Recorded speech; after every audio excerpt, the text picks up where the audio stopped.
सुनील जी, राधा बोले। राधा वल्लभ शेरवंश महाराज जी, आपके चरणों में कोटि कोटि नमन। महाराज जी, हम श्री जी के प्रति समर्पित हैं, इसका कैसे पता चले? हमारी कहीं ममता नहीं रह जाएगी जब हमारा समर्पण हो जाएगा। कहीं ममता नहीं, सबकी ममता ताग बटोरी, मम पद मन ही बांध बर डोरी। शरणागति का लक्षण है जननी जनक बंधु सुतदारा, तनु धन धाम सुहृद परिवारा। सबकी ममता ताग बटोरी, मम पद मन ही बांध बर डोरी। माँ, पिता, पत्नी, पुत्र, देह, कहीं भी ममता नहीं रह जाती। प्रेम होता है, ममता नहीं होती। माँ में भगवत भाव से प्रेम, पत्नी में भगवत भाव से प्रेम। सब में नाते नेह राम के मनियत, सुहृद सुसेव्य जहालो। जितने भी सुहृद हैं, सुसेव्य हैं, सब में भगवत भाव से वो प्रेम करता है, और ममता कहीं नहीं होती है। उसके अंदर अहंकार नहीं होता, क्योंकि अहम समर्पित हो चुका है, शरणागत हो चुका है। इसलिए उसे कभी भय नहीं लगता, कहीं भी उससे भय नहीं, वो निर्भय हो जाता है, निसंकोच हो जाता है, निश्चिंत हो जाता है। उसमें कोई संशय नहीं रहता, उसमें कोई भगवत विपरीत भावना नहीं रहती। वो बाहर भीतर सब जगह से निर्भय। जैसे बाहरी भय सर्प, बिच्छू, सिंह, दुश्मन, नाना प्रकार के और भी भय, और आंतरिक भय कहीं मैं काम से भ्रष्ट ना हो जाऊं, कहीं ऐसा ना हो जाए, कहीं वैसा ना। आंतरिक भय न बाह्य भय। शरणागत होने पर वो दोनों भयों से मुक्त हो जाता है। उसे अपनी चिंता नहीं रहती, किंचन मात्र भी लोक व्यवहार की चिंता नहीं रहती, क्योंकि उसको पता है कि हमारी चिंता का भरण पोषण ठेका ठाकुर जी लिए हुए, मैं उनकी शरण में हूँ। उसे कोई संकोच शोक नहीं रहता, कुछ आवे या कुछ चला जावे। उसको पता है जिसने एक क्षण में अनंत ब्रह्मांडों का सृजन कर दिया वो मेरा स्वामी है, शोक किस बात के। कभी ये संशय नहीं होता कि पता नहीं भगवान ने मुझे स्वीकार किया है कि नहीं। विपरीत भावना, कहीं हमारी दुर्गति न हो जाए, हम भरोसे पे बैठे हैं, ऐसी भावनाएं निकल जाती। दो बातें निकल जाती, संशय, विपरीत भावना, और ये निर्भय, निसंकोच, निश्चिंतता, ये उसके हृदय में ठसाठस भर जाती है, जो भगवान का शरणागत होता है। मृत्यु का भी भय नहीं रहता। जैसे एक श्रीदाम नाम के भक्त हुए हैं, वो मुगल बादशाह के खजांची थे और बड़े दयालु थे, और भगवान का निरंतर नाम जप करते रहते थे। उनसे जैसे कोई कहता मेरी बेटी का ब्याह है, तो बादशाह तो आदेश करेगा नहीं, वो चुपचाप खजाने से दे देते, और ये राजकीय अपराध है। आधा खजाना खाली हो गया। काजियों ने जब ये पता पाया तो बादशाह से शिकायत की। बादशाह उनको सामने बुलाए और कहा तुमने अपराध किया ये? बोले हाँ, अगर प्रजा से ही कर लिया जाता है और अगर उन्हीं को जरूरत पड़ गई तो उनको देने में अगर अपराध मानते तो मैंने अपराध ही किया है। तो काजियों से पूछा इनको क्या सजा मिलनी चाहिए, तो उनका फांसी की सजा मिलनी चाहिए। और हर्ष में नाम लेते मुस्कुरा दिए। तो उन्होंने कहा कि तुम्हें फांसी मिलने जा रही, तुम मुस्कुरा क्यों रहे हो? बोले मेरे अगर भगवान मुझे फांसी देना चाहते हैं तो मुझे बहुत आनंद है। मृत्यु तो होनी थी, लेकिन परोपकार में मृत्यु हो रही। उनका तुम्हारी अंतिम इच्छा क्या है? तो विट्ठल भगवान महाराष्ट्र में जो है ना, वो उनके इष्ट थे। उनका एक बार दर्शन करा दीजिए विट्ठल भगवान के। तो सामने गए और कहा आप राजी हो? अगर आप राजी हो तो हम राजी हैं। जोई जोई प्यारो करे सोई मोहि भावे। आप जिसमें राजी हो उसमें मैं राजी हूं। इधर ये विट्ठल भगवान के दर्शन करने गए, उधर विट्ठल भगवान पहुंच गए। 14 वर्ष की अवस्था, नव किशोर स्वरूप, और एक पीतांबर की झोली में रत्नों का ढेर। बादशाह के आगे ऐसे रत्न फेंके और कहा देख तेरे पूरे खजाने की कीमत एक रत्न में नहीं होगी, ऐसे ये दिव्य रत्न है, रख ले अपने खजाने में, तेरे खजाने की ये शोभा बढ़ाएंगे। तो उनका हो कौन? तो उनका मैं नौकर हूं उनका श्रीदाम का। श्रीदाम तो हमारे यहाँ नौकरी करता है। बोले वो मालिक हमारे ऐसे ही है, हमारी बात समझ नहीं रहे, मैं उनका नौकर हूं, और तेरे पास संपत्ति क्या है? कुछ नहीं, एक हीरे के बराबर तेरे पास संपत्ति नहीं, रख ले हीरे। बोले तुम्हारा नाम क्या? बोले बिट्ठू। विट्ठल भगवान थे। बोले बिट्ठू नाम। और बोले तुरंत हुक्म कर कि मेरे मालिक को फांसी से मुक्त किया जाए। तुरंत घोड़े दौड़ाए और वो उधर आदेश देने लगे, इधर भगवान अंतर ध्यान हो। अब वो रूप माधुरी, वो बोलने की कला, और उसका तो हृदय छिन गया था। जब श्रीराम को सामने बुलाया तो उनका एक बार अपने नौकर से मिला दो बस। तो उनका हम तो आपके नौकर है, हमारा कौन नौकर है? उनका नहीं, वो कह रहा था बिट्ठू नाम है और श्याम रंग का था। बस उनके आंसू आने लगे कि अरे ये मेरे प्रभु की लीला थी। तो उनको भय नहीं लगा। प्रहलाद जी को इतना कष्ट दिया गया लेकिन उनको भय नहीं लगा। क्यों? उनको पता है मेरा हरि रखवाला है। प्रहलाद जी को था हजारों हाथों से मेरे को ऐसे भगवान गोद में लिए, इसलिए मुझे कोई कष्ट नहीं हो रहा। तो भक्त निर्भय हो जाता है। निश्चिंत हो जाता है, निशोक हो जाता है। भगवान जिसकी रक्षा करते उसे भय कैसे हो सकता है?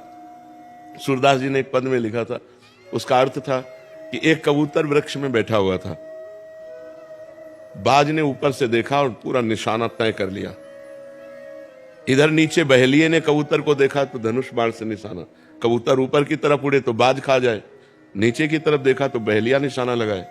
उसको पूर्व जन्म के संस्कार से भगवान की याद आ गई कि नाथ ऐसी भी परिस्थिति, अब हमें बचने का कोई उपाय नहीं। ऊपर उड़ता हूं तो बाज खा जाता है और नीचे उड़ता तो बहेलिया मार देगा। ऐसे में केवल आप बचा सकते हैं। भगवान का जे ध्यान किया तो जहां बहेलिया खड़ा था, धनुष बाण बिल्कुल कबूतर की तरफ ताने, वहीं काला सर्प निकला, उसे डसा। जो ही डसा तो ऐसे हुआ, तीर छूटा तो सीधे बाज के लगा, दोनों मर गए, कबूतर निश्चित हो गया। तो भगवान बचा रहे हैं जब, तो भक्त को कभी भय नहीं होता और कभी चिंता नहीं होती। देखो सुदामा जी के 2-2 दिन 4-4 दिन खाने को नहीं था, और जब मालिक की कृपा हुई तो सुदामा पुरी बन गई। जैसे द्वारिकापुरी वैसे सुदामापुरी। तो भक्त को कभी शोक नहीं होता, कभी चिंता नहीं होती, कभी भय नहीं होता। वो भगवान की शरण में निश्चिंत, निर्भय, निशोक रहता है। समझ पा रहे हैं आप? हाँ, भगवान एकदम निश्चिंत, मस्त एकदम। और ऐसा नहीं कि विपरीत परिस्थितियों में भी मस्त, अनुकूल परिस्थिति में तो सब मस्ती दिखाते हैं। जब विपत्ति हो, प्रतिकूलता हो, तिरस्कार हो, संसार में कोई साथ ना दे रहा हो, तब मस्ती हो तो जानो भगवान की शरणागति की मस्ती। जी। लवीना बत्रा जी जयपुर से। महाराज जी, इनका प्रश्न है कि राधे राधे। बट शरणागत हुआ कैसे जाता है? क्या किसी विशेष स्तुति के उच्चारण से शरणागत हुआ जाता है? हाँ, शरणागत की 4 बातें हैं। पहला है आज्ञा पालन। किसी संत प्रथम भगत संतन कर संगा, किसी संत महापुरुष का आश्रय ले लो, उनको अपना आदर्श बनाओ। पहले सत्संग करे और सत्संग से पहले खूब अच्छी तरह जांच ले कि दंभ पाखंड नौटंकी नाटक तो नहीं है, रुपया कमाने के लिए पाखंड तो नहीं किया जा रहा। अगर ये समझ में आ जाए भगवान की प्रेरणा से कि इनके आदेश उपदेश से हमारा जीवन पवित्र हो जाएगा, भगवान के चरणों में शरणागति हो जाएगी, तो प्रथम भगति संतन कर संगा, पहले संतों का संग करे और उनके बात को मानने की अपने अंदर प्रबल श्रद्धा रखे। पहले है आज्ञा पालन, दूसरा है संकेत के अनुसार चलना, तीसरा है रुचि में रुचि मिला करके चलना, और चौथा है सब में भगवत भाव करना। इससे शरणागति हो जाती है। हम किसी संत की आज्ञा पर चले, उनके संकेत के अनुसार चले और उनकी रुचि में रुचि मिलाकर चले और सारे जगत को भगवान के भाव में देखें।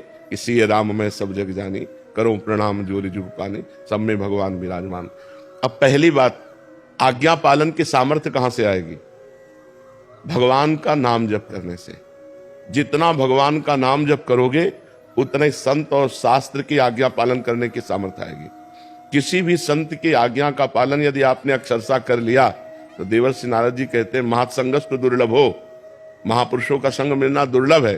फिर लिखा है अगम्यो, निर्वाह कर पाना कठिन है।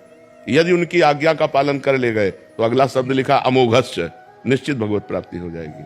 तो भगवान के प्रेमी जनों का संग, उनकी आज्ञा का पालन, आज्ञा पालन करने के लिए निरंतर नाम जप और परोपकार की भावना, सब में भगवत भाव, इसी से शरणागत हो जाएगी। शरणागति अंदर से बस कि मैं भगवान का हूं, भगवान के सिवा हमारा कोई नहीं। जैसे मीरा जी कहते हैं मेरे तो गिरधर गोपाल, दूसरो न कोई। शरणागति का मतलब होता है हर बात भगवान से कहना, भगवान के चिंतन में रहना, भगवान का नाम जप करना, भगवान के प्रेमी संतों की आज्ञा के अनुसार चलना। क्योंकि बिना गाइड के रास्ता तय नहीं होता। जो हमें रास्ता मालूम ही नहीं है तो हमें उस रास्ते का गाइड तो चाहिए। तो भगवत मार्ग के गाइड होते हैं सिद्ध महापुरुष, जो भगवान को प्राप्त होते हैं या भगवान की प्राप्ति में तन्मयता कर रहे हैं, अच्छे साधक और सिद्ध।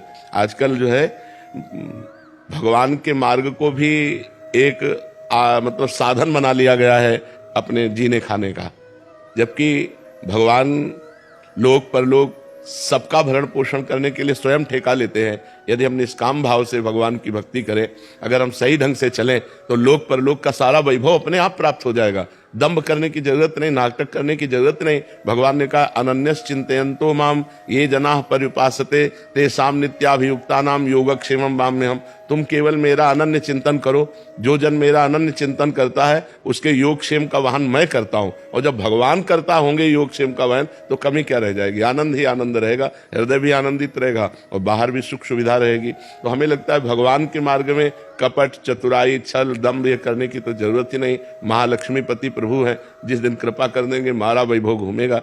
इसलिए ईमानदारी से भगवान के मार्ग में चलने के लिए किसी सिद्ध संत या अच्छे साधक, तो प्रथम भगति संतन कर संगा, दूसरी रतिमम कथा प्रसंगा।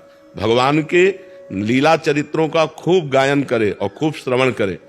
श्री गोस्वामी तुलसीदास जी कह रहे, गुरुपद पंकज सेवा तीसरी भक्त मान, मान रहित होकर गुरु चरणारविंद की सेवा। और चौथी भगत मम गुण करे कपट तज गान। कपट यही, ये भगवान का चरित्र तो गा रहे हैं, लेकिन आशा, मान, प्रतिष्ठा, रुपया, पैसा, ये सब कपट है। अपना यश चाह रहे हैं, अपनी वासनाओं की पूर्ति चाह रहे हैं और गान कर रहे हैं भगवान के यश को, तो ये कपट हुआ। भगवान की भक्ति भगवान की भक्ति के लिए, भगवान की कथा भगवान की प्रीता के लिए।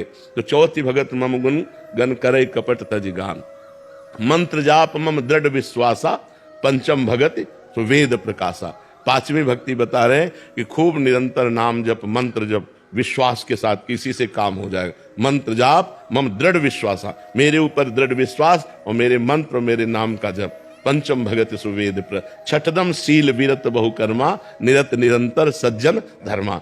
जो संत जन आचरण करते हैं उन आचरणों को हम करें, मतलब जो आदेश करते हैं, और शीलवान रहें, सहनशील रहे, तितिक्षु रहे, मान अपमान में, दुख सुख में समान भाव रखे। सातों सम मोहिमय जग देखा, मोते अधिक संत कर लेखा। सातवीं भक्ति है पूरे संसार को भगवत स्वरूप देखना, और भगवान कह रहे मेरे से भी अधिक संतों को मानना, ये सातवें। और आठों जथा लाभ संतोषा, सपने नहीं देखे परदोषा। जैसे भगवान हमको रख रहे हैं उसी में हम संतोष करें और स्वप्न में भी किसी के दोष ना देखें। नवम सरल सब संत चल हीना। भगवान कह रहे मोह कपट छल छिद्र न भावा, तो तुम्हारा स्वभाव सरल होना चाहिए, तुम्हारे आचरण पवित्र हो। नवम सरल सब संचल हीना, मम भरोस ही हरस न देना। मेरे ऊपर दृढ़ विश्वास हो और लौकिक वस्तुओं की प्राप्ति में हर्ष न हो, और लौकिक वस्तुओं के नष्ट हो जाने में दीनता न हो कि मैं अमुक वस्तु होती तो ठीक है, नहीं। दीनता भक्ति की हो और आनंद भगवान के चिंतन का हो। मम भरोस, मेरा भरोसा दृढ़ हो। अगर ये 9 लक्षण आ जाए तो पूर्ण शरणागत हो जाए। जी।